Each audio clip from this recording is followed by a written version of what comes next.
আমরা বেশ কয়েকটি ভিডিও ধরেই দেখছি যে যে কোনো ম্যাট্রিক্সের কলাম স্পেস বের করা খুবই সহজ একটা জিনিস।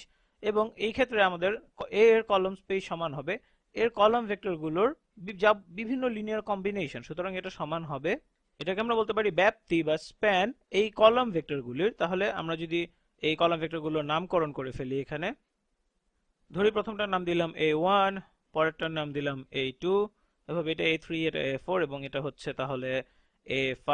তাহলে A এর কলাম স্পেস হচ্ছে এই কলাম ভেক্টরগুলোর স্প্যান, অর্থাৎ A1, A2, A3, A4, A5।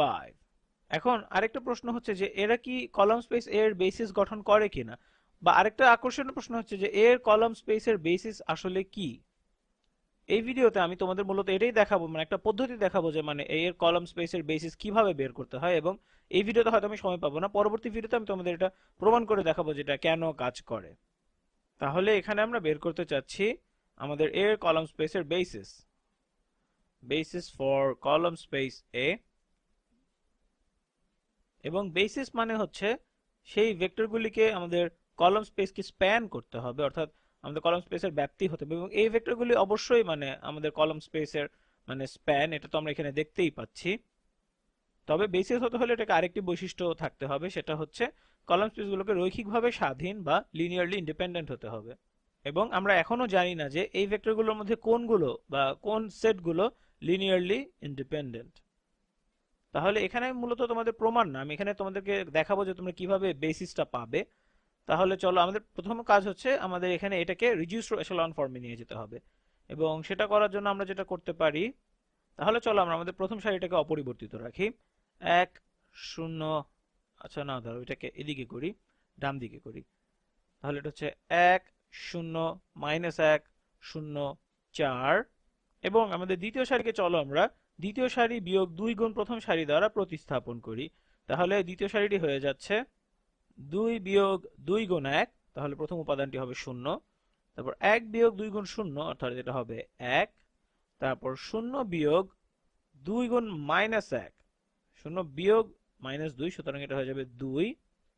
এরপর 0 বিয়োগ 2 গুণ 0, এটা তো অবশ্যই 0। এবং 9 বিয়োগ 2 গুণ 4, এটা হচ্ছে 1। এখন আমাদেরকে এই উপাদানটাকে শূন্য করতে হবে এবং এটা দেখতেই খুব সহজ মনে হচ্ছে। আমরা এটাকে প্রথম সারির সাথে যোগ করে সেটা দ্বারা প্রতিস্থাপন করি। -1 যোগ 1 সমান হচ্ছে 0, 2 যোগ 0 হচ্ছে 2, 5 বিয়োগ 1 হচ্ছে 4, 1 যোগ 0 হচ্ছে 1 এবং -5 যোগ 4, -5 যোগ 4 এটা হবে -1। এখন আমাদের এই শেষ সারির এই উপাদানটাকে শূন্য করতে হবে। তাহলে এটাকে আমরা এই সারি বিয়োগ প্রথম সারি এটার দ্বারা প্রতিস্থাপন করি। তাহলে আমরা পাবো 1 বিয়োগ 0, সুতরাং প্রথমটি হবে 0, -1 বিয়োগ 0, এটা হবে -1, -3 বিয়োগ -1, সুতরাং -3 যোগ 1, সুতরাং এটা হবে -2, -2 বিয়োগ 0, এটা হবে -2 এবং 9 বিয়োগ 4, এটা হবে 5। তাহলে আমরা আমাদের প্রথম ধাপ এখানে সেরে ফেলেছি এবং আমরা আমাদের প্রথম পিভট কলাম হয়তো পেয়ে গিয়েছি। এখন তাহলে চলো আমাদের দ্বিতীয় ধাপ বা দ্বিতীয় সারি অপারেশন শুরু করি। তাহলে আমাদের এখানে এই দ্বিতীয় কলামের সবগুলোকে শূন্য বানাতে হবে এবং প্রথম উপাদানটা শূন্য আছে, এটা আমাদের জন্য ভালো হয়েছে। সুতরাং আমাদের প্রথম এবং দ্বিতীয় সারিকে অপরিবর্তিত রাখতে হবে, অর্থাৎ 1 0 -1 0 4। দ্বিতীয় সারি হচ্ছে 0 1 2 0 1। তাহলে এখন আমাদের এই তৃতীয় সারির এই এই উপাদানটাকে শূন্য করতে হবে। তাহলে আমরা যেটা করতে পারি, আমরা এই তৃতীয় সারিকে দ্বিতীয় সারির 2 গুণ থেকে বিয়োগ করে সেটা দ্বারা প্রতিস্থাপন করতে পারি। তাহলে আমরা পাচ্ছি 0 বিয়োগ 2 গুণ 0 হচ্ছে 0, 2 বিয়োগ 2 গুণ 1, এটাও হচ্ছে 0, 4 বিয়োগ 2 গুণ 2, এটা হচ্ছে 0, 1 বিয়োগ 2 গুণ 0, এটা হচ্ছে 1 এবং -1 বিয়োগ 2 গুণ 1, এটা হচ্ছে -3। তাহলে এখন আমরা শেষ সারিতে চলে এসেছি এবং এখানে আমাদের এই উপাদানটাকে শূন্য করতে হবে। তাহলে আমরা যেটা করতে পারি, শেষ সারি যোগ দ্বিতীয় সারি দ্বারা একে প্রতিস্থাপন করতে পারি। আমরা পাচ্ছি তাহলে 0 যোগ 0 হচ্ছে 0, -1 যোগ 1 হচ্ছে 0, -2 যোগ 2, এটাও হচ্ছে 0।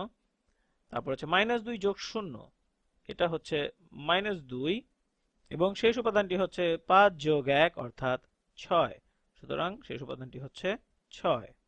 তাহলে আমরা প্রায় পৌঁছে গেছি। এখন আমাদেরকে দেখতে হবে যে আমাদের এখানে মানে পিভট এন্ট্রি গুলো কোথায় আছে। তাহলে চলো সেটা একটু দেখে নেই। এখানে তাহলে আমরা দেখতে পাচ্ছি এখানে একটা আছে আমাদের পিভট এন্ট্রি, এখানে একটা আছে আমাদের পিভট এন্ট্রি, এখানে কোনো পিভট এন্ট্রি নেই, এবং তারপর এখানে এটা পিভট এন্ট্রি হতে পারে যদি আমরা এই মাইনাস দুইটাকে শূন্য বানাতে পারি। তাহলে আমরা এটা করতে পারলে আমাদের কাজ শেষ হয়ে যাবে। তাহলে আমরা প্রথম সারিকে অপরিবর্তিত রাখি কারণ এটা এখানে শূন্য আছে। সুতরাং আমাদের প্রথম সারিটাকে আমরা এখানে লিখে ফেলতে পারি, এটা হচ্ছে 1 0 -1 0 4। আমরা দ্বিতীয় সারিকেও লিখে ফেলতে পারি, যেটা হচ্ছে 0 1 2 0 1 2 0 1, এবং তৃতীয় সারিও আমি লিখে দিতে পারি 0 0 0 1 -3। এবং চতুর্থ সারিকে আমরা প্রতিস্থাপন করব চতুর্থ সারি যোগ 2 গুণ তৃতীয় সারি দ্বারা। তাহলে আমরা পাবো 0 যোগ 2 গুণ 0 হচ্ছে 0, 0 যোগ 2 গুণ হচ্ছে 0, 0 যোগ 2 গুণ হচ্ছে 0, -2 যোগ 2 গুণ 1 সমান হচ্ছে 0, এবং 6 যোগ -3 গুণ 2 অর্থাৎ এটাও হচ্ছে 0।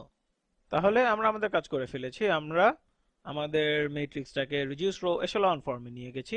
তারপর এটার পাশে ব্র্যাকেট দিয়ে নিই সুন্দর করে। আমরা অনেক সময় এই ধরনের হিসাব অনেক ঝামেলার হয়ে যায়, কিন্তু এখানে আমরা দেখলাম যে এটা আসলেই খুব একটা কঠিন ছিল না, মোটামুটি সহজেই আমরা করে ফেলেছি। তাহলে এটা হচ্ছে আমাদের ম্যাট্রিক্স এ এর রিডিউস রো এচেলন ফর্ম, এবং এটা এটা এটা নাম দিলাম আমরা আর। তাহলে আর হচ্ছে এটা। তাহলে আমরা এই ম্যাট্রিক্স আর এর ব্যাপারে কি বিশেষত্ব পাচ্ছি। আমরা চলো এটার পিভট এন্ট্রিগুলোকে বের করে ফেলি এবং পিভট কলামগুলোকে চিহ্নিত করে ফেলি। তাহলে প্রথম কলামটি হচ্ছে একটা পিভট কলাম, দ্বিতীয় কলামটিও একটি পিভট কলাম, এবং তৃতীয় কলামটিও একটি পিভট কলাম। এটা আমরা আগের কয়েকটা ভিডিওতে দেখেছি যে এই যে কলামগুলি এরা কিন্তু খুবই পরিষ্কারভাবে এরা লিনিয়ারলি ইন্ডিপেন্ডেন্ট।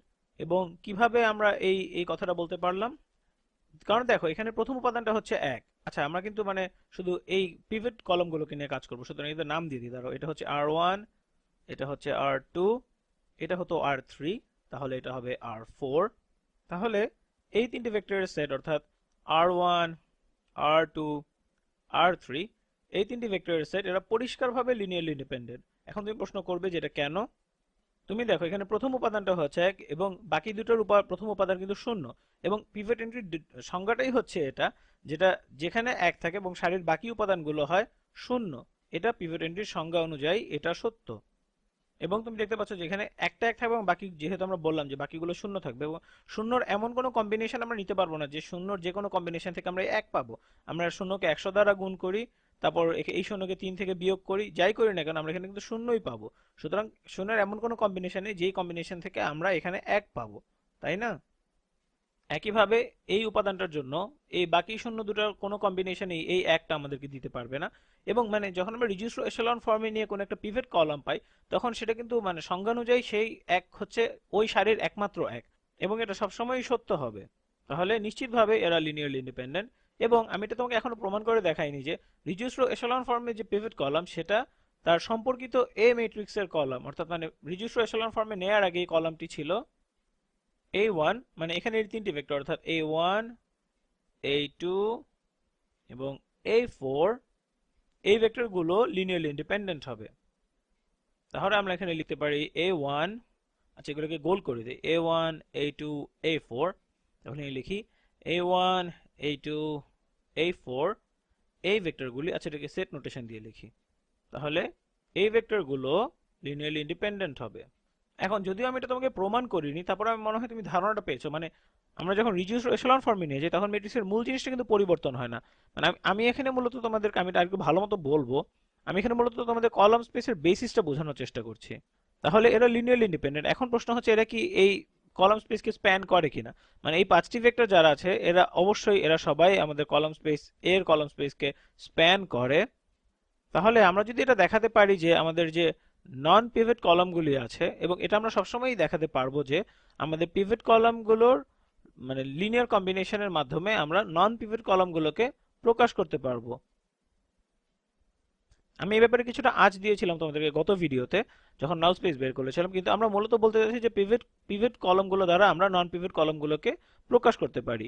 এবং আমি এটা তোমাদেরকে এখনো মানে প্রমাণ করে দেখাইনি। তোমার এক্ষেত্রে আমাকে আসলে বিশ্বাস করে নিতে হবে।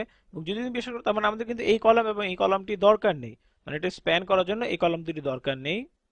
কেন? তোমরা বিষয়টাকে এভাবে চিন্তা করতে পারো যে তোমার যদি এই কলামটি দরকার হয়, তুমি বাকি তিনটি নন পিভট কলামের মাধ্যমে, লিনিয়ার কম্বিনেশনের মাধ্যমে এই কলামটি তৈরি করতে পারবে। তাহলে তোমাকে যদি এর কলাম স্পেসের বেসিস বের করতে বলা হয়, তুমি যেটা করবে, তুমি এ কে রিডিউসড রো এচেলন ফর্মে নিয়ে যাবে প্রথমে। তারপর সেখানে পিভট কলামগুলো দেখবে, যেটা এখানে এই তিনটি পিভট কলাম আছে, এবং তারপর তার সাথে সংশ্লিষ্ট যে কলামগুলি আছে আমাদের প্রধান ম্যাট্রিক্স এ তে, সেগুলো দেখবে। এবং সেই ভেক্টরগুলি তোমার কলাম স্পেসের বেসিস গঠন করবে, কারণ বাকি যে ভেক্টরগুলি আছে তাদেরকে আমরা এদের লিনিয়ার কম্বিনেশনের মাধ্যমে প্রকাশ করতে পারবো। সুতরাং আমরা বলতে পারছি যে এরা লিনিয়ারলি ইন্ডিপেন্ডেন্ট এবং এরা মানে এর কলাম স্পেসকে স্প্যান করে। তাহলে আমরা বলতে পারবো যে আমাদের বেসিস হচ্ছে এই তিনটি ভেক্টর, এই a1, a2 এবং এটা হচ্ছে a4, লিখে দিচ্ছি, এটা হচ্ছে a4। এখন তাহলে আমরা আরেকটা প্রশ্নের উত্তর দিতে পারি। আচ্ছা, ধরো আমি এই জিনিসটাকে নিচে লিখে নিই। আমাদের যে ভেক্টরগুলি আছে a1, a2 এবং a4, এটা আমাদের কলাম স্পেস এর বেসিস এরা আমার কলাম স্পেস এর। কারণ তোমরা আমাদের কলাম স্পেসের বাকি দুটি ভেক্টরকে এদের লিনিয়ার কম্বিনেশনের মাধ্যমে প্রকাশ করতে পারবে, এবং এই ভেক্টরগুলি অবশ্যই লিনিয়ারলি ইন্ডিপেন্ডেন্ট। এখন প্রশ্ন হচ্ছে, এ এর কলাম স্পেসের মাত্রা কত? মাত্রা বা ডিমেনশন। এ এর কলাম স্পেসের ডিমেনশন কত? ডিমেনশন হচ্ছে একটা কলাম স্পেসের বেসিসে যতগুলো ভেক্টর থাকে সেটা, এবং যে কোনো সাবস্পেসের ক্ষেত্রে একটা নির্দিষ্ট সংখ্যক বেসিস ভেক্টর থাকেই। এবং আমরা দেখতে পাচ্ছি আমাদের এখানে 1, 2, 3টি ভেক্টর আছে, সুতরাং এর কলাম স্পেসের ডিমেনশন হচ্ছে 3। এখন এই যে ডিমেনশন, এটার একটা বিশেষ নাম আছে, এটাকে আমরা বলি এ এর র্যাঙ্ক। এ এর র্যাঙ্ক, তাহলে এ এর র্যাঙ্ক হচ্ছে, এবং এই ডিমেনশন একই কথা, সুতরাং এ এর র্যাঙ্ক হচ্ছে 3। এবং এই র্যাঙ্কের ব্যাপারটাকে আরেকভাবে আমরা এভাবে দেখতে পারি যে এটা হচ্ছে আমাদের ম্যাট্রিক্স এ এর লিনিয়ারলি ইন্ডিপেন্ডেন্ট কলামের সংখ্যা, এবং যেটা আমাদের কলাম স্পেসকে স্প্যান করে। এটাকে আরেকভাবে দেখা যায় যে সেই সকল লিনিয়ারলি ইন্ডিপেন্ডেন্ট ভেক্টর যাদের লিনিয়ার কম্বিনেশনের মাধ্যমে আমরা বাকি দুটি ভেক্টরকে তৈরি করতে পারবো। আশা করি আমি এখানে তোমাকে খুব একটা বেশি বিভ্রান্ত করে দিই না, কারণ এই জিনিস আসলে খুবই সহজ। তুমি এ নাও, তারপর একে রিডিউসড এচেলন ফর্মে নিয়ে যাও, তারপর সেখানে গিয়ে তোমরা লক্ষ্য করো যে তোমাদের তোমাদের পিভট কলাম কোনগুলি, এবং যেগুলো পিভট কলাম হবে সেগুলো সংশ্লিষ্ট কলামগুলোই হবে তোমার কলাম স্পেসের বেসিস। এবং তুমি যদি তোমার ম্যাট্রিক্সের র্যাঙ্ক জানতে চাও, তাহলে তুমি কি করবে? তুমি শুধু এই কলাম ভেক্টরগুলো সংখ্যা গুণবে, বা রিডিউসড এচেলন ফর্মে তোমাদের যে পিভট কলাম ছিল তাদের সংখ্যাটা গুণবে, তাহলেই হয়ে যাবে। তাহলে এটা হচ্ছে তুমি কিভাবে কাজটা করবে, এবং পরবর্তী ভিডিওতে আমি বলবো এটা কেন কাজ করে।